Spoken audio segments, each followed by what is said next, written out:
Ricky Kambuaya, pemain timnas Indonesia, jadi amukan netizen usai buang peluang emas. Sintayong ikut kecewa.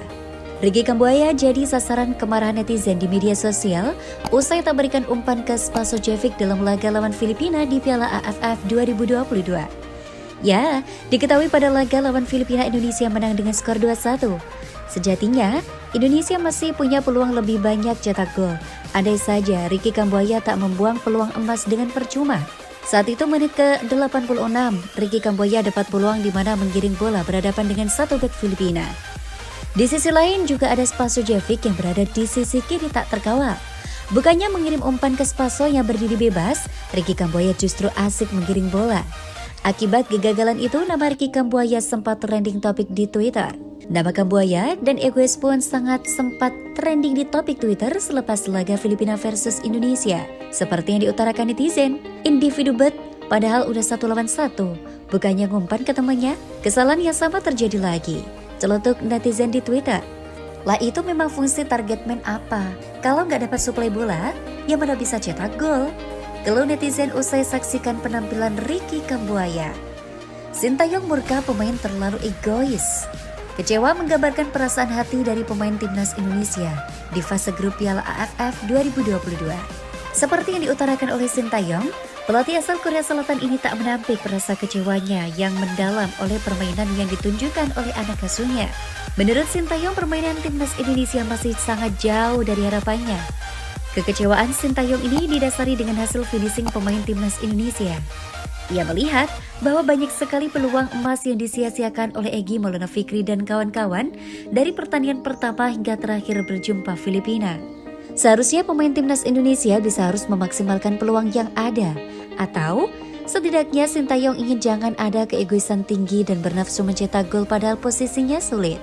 Memang, pertandingan melawan Filipina ini saya sangat kecewa dan juga semua laga sebelumnya, kata Sintayong. Namanya sepak bola harus cetak gol agar bisa dapat hasil yang baik. Tapi penampilan baik namun tidak bisa mencetak banyak gol saat peluang dapat, ya saya jadi tersinggung, lanjut Sintayong. Atau setidaknya Sintayong ingin jangan ada keegoisan tinggi dan bernafsu mencetak gol padahal posisinya sulit. Namanya sepak bola harus cetak gol agar bisa dapat hasil yang baik. Tapi penampilan baik namun tidak bisa banyak cetak gol saat peluang dapat, ya saya jadi tersinggung, lanjut Sintayong. Timnas Indonesia sukses melaju ke semifinal Piala AFF 2022 dengan status runner-up grup A. Backlog dan kawan-kawan berpeluang bertemu Vietnam di babak semifinal. Vietnam kini berada di puncak klasemen grup B dengan mengemas 7 poin. Di laga terakhir, Vietnam akan menjamu Myanmar di Maidin Stadium Hanoi Selasa 3 Januari 2023. Sementara satu tiketnya akan diperebutkan oleh Malaysia dan Singapura yang saling bertemu di Bukit Jalil Stadium Kuala Lumpur Selasa 3 Januari 2023. Menurut saya, pastinya kami akan lawan Vietnam karena mereka yang pertama, tapi kami tetap harus melihat hasil akhir. Kami akan persiapkan tim sebaik mungkin, kata Sin. Leg pertama semifinal Piala AFF 2022 akan bermain pada 6 Januari dan leg 2 pada 9 Januari.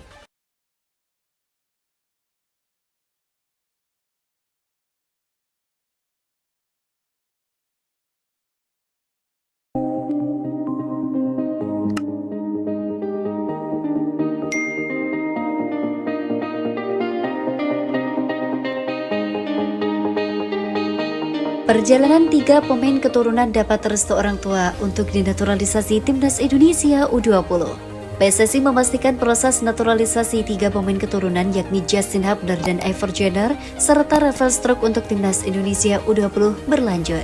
Utusan PSSI Hamdan Hamidan menuturkan bila ada andil Ketua Umum PSSI Muhammad Iriawan di balik naturalisasi 3 pemain keturunan. Ia menerangkan, Iriawan memberikan jaminan kepada orang tua calon pemain naturalisasi tersebut nasib anaknya bila nanti bergabung Timnas Indonesia U20. Ketua Umum meyakinkan orang tua pemain itu bahwa dirinya akan memperlakukan anak-anak mereka seperti anak sendiri.